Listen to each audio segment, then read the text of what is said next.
Sudah jadi untuk mapping USD Kanada di hari ini. Jadi dua-duanya baik USD Kanada maupun CHF-JPY ada peluang untuk terjadinya uptrend dengan mapping seperti ini.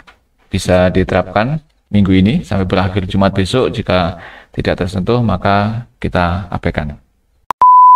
Sobat trading mudah, ketemu kembali dengan saya Ari di kesempatan hari ini tanggal 29 Juni 2023.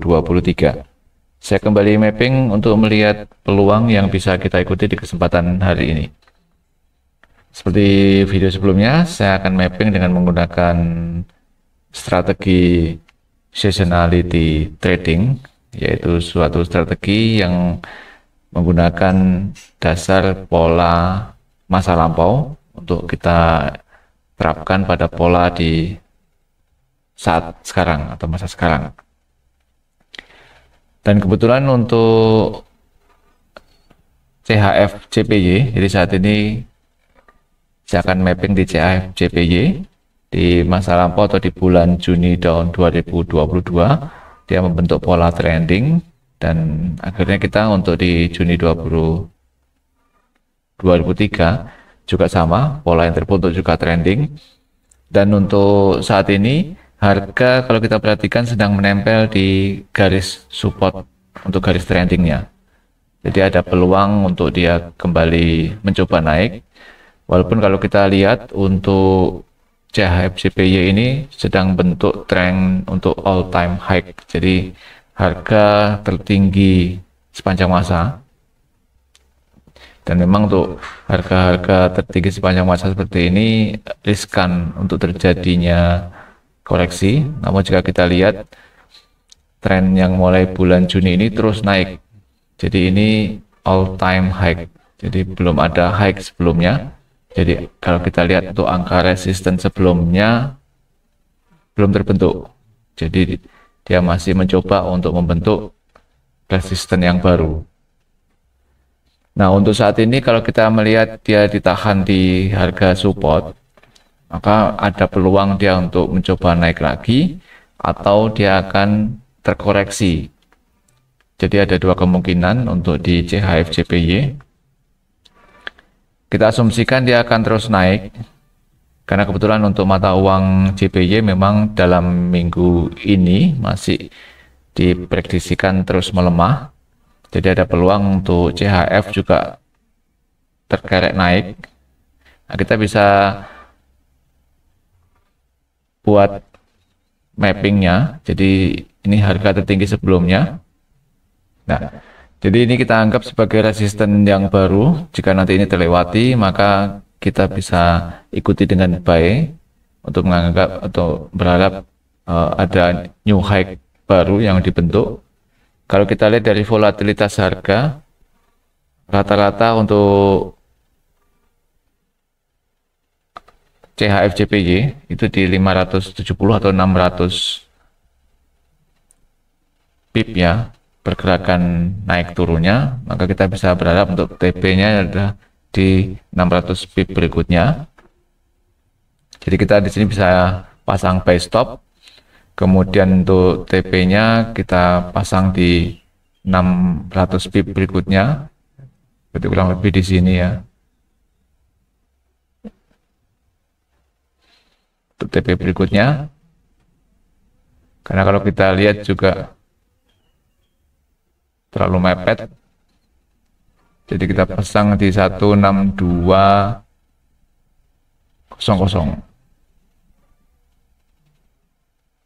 16200, kemudian stopnya jika nanti harga belum sampai itu sudah turun lagi, maka kita pasang stop di support, di bawah supportnya. Itu kurang lebih di sini di 160.500 atau 160.300. Ya, stopnya kita pasang di sini. Sambil nanti kita lihat untuk perkembangan berikutnya. Jika ternyata dia break arah garis supportnya, ya berarti kita buat mapping yang baru untuk tren turunnya karena mereka sudah melampaui atau melewati garis tren. Jadi ini kalau saya gambar, saya bisa pasang di sini untuk SL-nya, stop loss kita pasang di sini, SL di 160.300, poin 300. Kemudian untuk breakout-nya kita pasang di sini untuk buy stop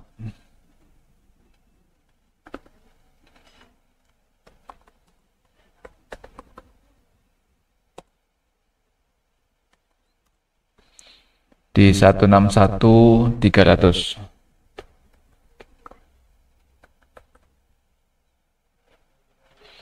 Dan untuk take profitnya kita pasang di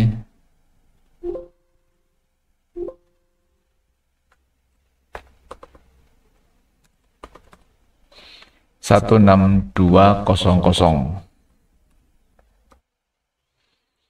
Ya, kita sudah punya mapping untuk CHFCPY. Jadi jika nanti harga breakout lagi, maka kita akan buy stop atau pasang buy di 161.300 dengan target TP 16200.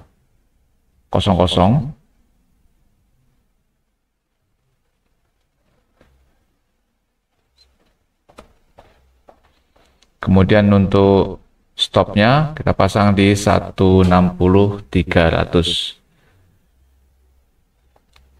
Sekarang kita akan coba mapping kedua, yaitu di USD Kanada.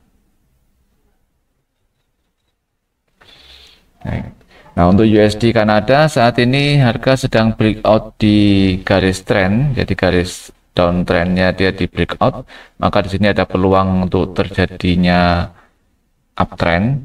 Jadi dia udah melewati garis resisten yang sebelumnya, maka garis resistennya akan menjadi garis support.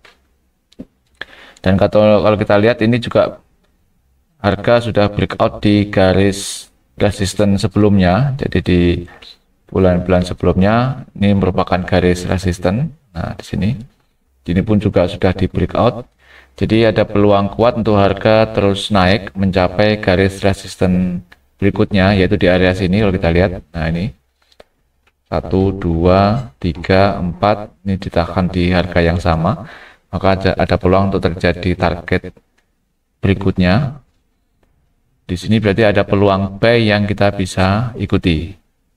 Maka kita bisa pasang untuk breakoutnya jika harga naik lagi melewati harga tertinggi sebelumnya. Di sini sudah tercapai harga tertinggi sebelumnya.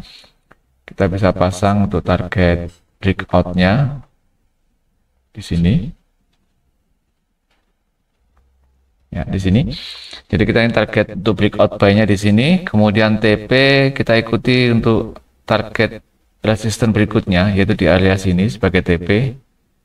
Jadi kita pasang TP di kisaran sini. Ada dua peluang, sini atau di atasnya, terserah. Yang penting ini masih dalam jangkauan target TP-nya USD Kanada. Oke, kita pasang di atasnya sedikit. Seperti high sebelumnya ya, di sini ya kita pasang sebagai target TP. Kemudian untuk stop loss-nya kita bisa pasang di bawah garis support yang dilewati. Nah, di sini ini sudah sangat ideal untuk supportnya. Jadi RR-nya antara TP dan stop loss berimbang. Sudah sangat aman untuk stop loss-nya di sini. Karena kalau harga sudah kembali ke tren sebelumnya, tren turun, maka berarti breakout-nya ini gagal atau false. Jadi harus kita segera akhiri. Nah, di sini kita sudah punya target ya. Jadi untuk mappingnya adalah kita pasang buy stop di sini.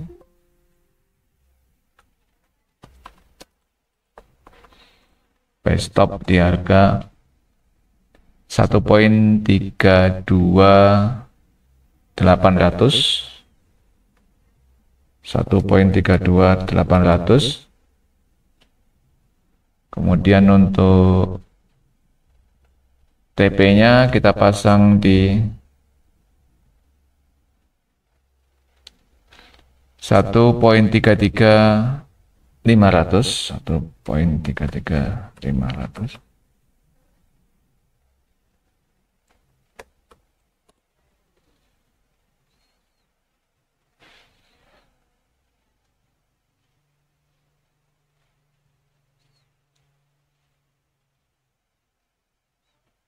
Dan stop lossnya kita pasang di 1.32200. Lebih mudahnya gitu, 1.32200.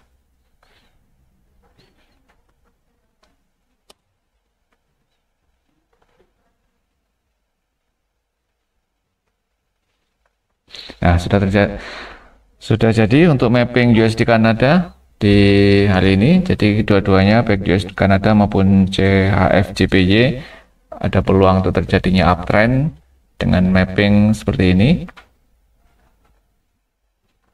Bisa diterapkan untuk mapping tradingnya di minggu ini sampai berakhir Jumat besok. Jika tidak tersentuh maka kita abaikan. Demikian, semoga bermanfaat. Salam trading mudah.